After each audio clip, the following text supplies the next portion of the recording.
So Sawyer was born with a rare genetic syndrome called Charge syndrome. We did not know anything prior to her being born. I had a completely normal pregnancy. And then she was born, and the day she was born, she was taken to Nationwide Children's, and she ended up spending 11 months in the NICU there. And while she was there, she ended up having to get, she had multiple surgeries. She ended up coming home with a trach and a G-tube. And she, not only because of being in a hospital bed for the first almost year of her life, but also because of her syndrome, she was very delayed with everything, every milestone. When she came home for the final time after her PICU stay as well, she was like 13 months old. Wasn't sitting up on her own, wasn't crawling, obviously wasn't walking. She couldn't do any of those things. And so that was obviously something that we were trying to play catch up with once we were home, and in the setting that, she was able to keep up with her siblings and things like that. And she started just progressing so much faster because she did get therapy while in the NICU and the PICU, but it's such a different environment than when you're at home and you can use like your own things as motivation to try to get her to do, what you're trying and stuff like that. Okay. And so that kind of goes into my next question, how did early intervention help you with that? So what I really love about early intervention because we did early intervention, and then she also does like private therapy at a facility. And there were a few things that we noticed specifically with Sawyer. She was more comfortable in her home, obviously. She would just, I don't want to say perform, but she would do the things better in her own home. Plus her siblings got to take a part of that as well. And so they would be excited and they would be like, I want to try to do whatever it is, the activity they were doing. And so it motivated Sawyer to want to do it as well. Plus it also, the therapists don't just come in and do their set things. They are all about teaching the parent or the caregiver how to do this in everyday life and how to incorporate it in just what you're doing. And so it doesn't feel like, oh, I need to sit here and do 30 minutes of occupational therapy with Sawyer. It is, okay, all of us are going to play with Play-Doh, and these are the things that we're going to work with. And this is how this is going to help Sawyer with different delays she might have. And so it made it just, made me more educated on how to take everyday life and turn it into therapy for her, instead of we just go and we sit in a room and which is great in its own way as well. Right.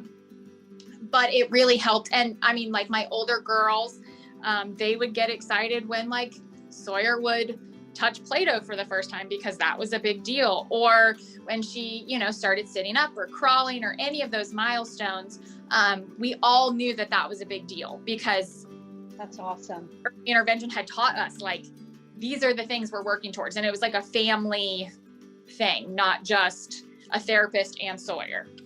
Yeah, that's amazing. So even your children were recognizing the milestones that she was meeting. That's awesome.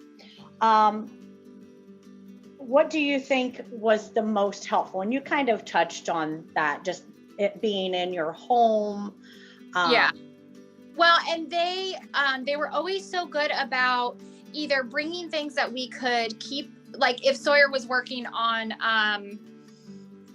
sensory type things, they would bring items that we could keep so we could work on them throughout, the 2 weeks until we had another session or whatever it might be. And they were good at taking some of our own stuff. Like they would say, hey, do you have this, that, or the other? Let me show you how to incorporate that into what we're doing.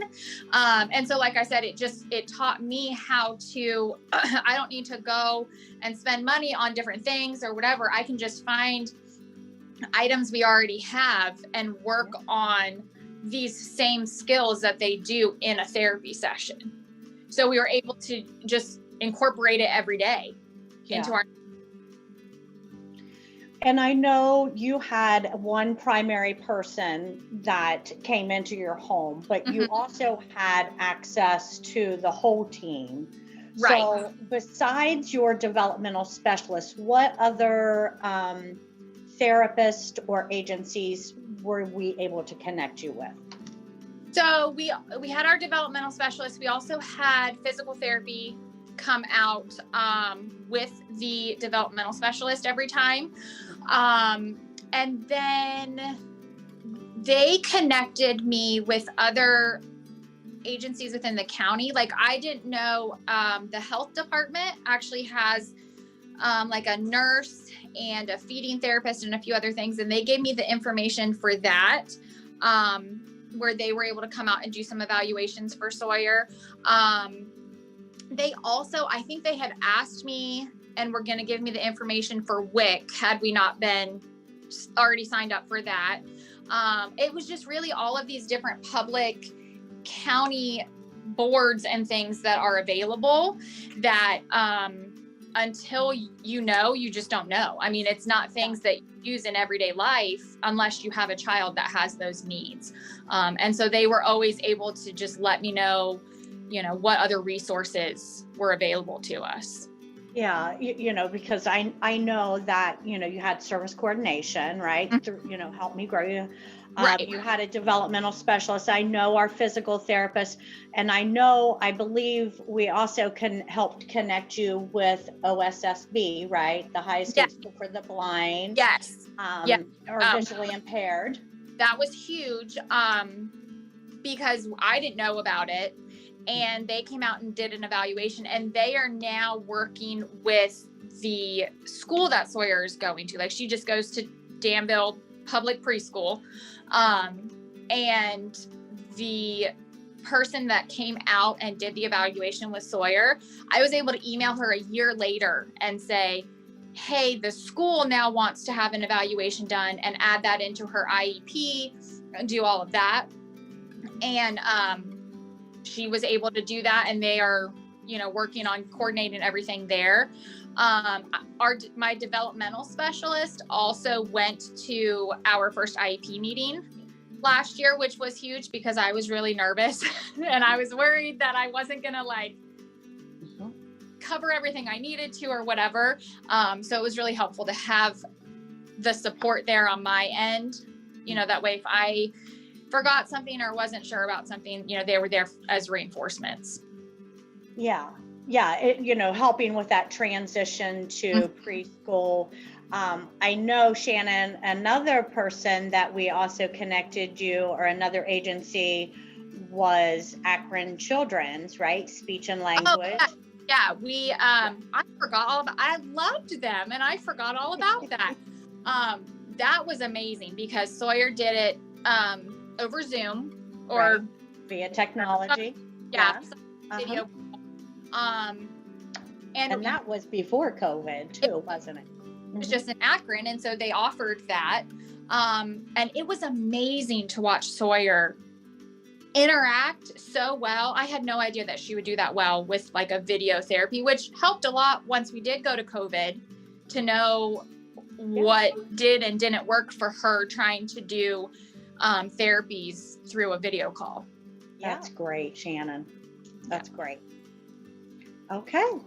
Thank you for talking with us and, sharing your story. And, it really is a happy ending.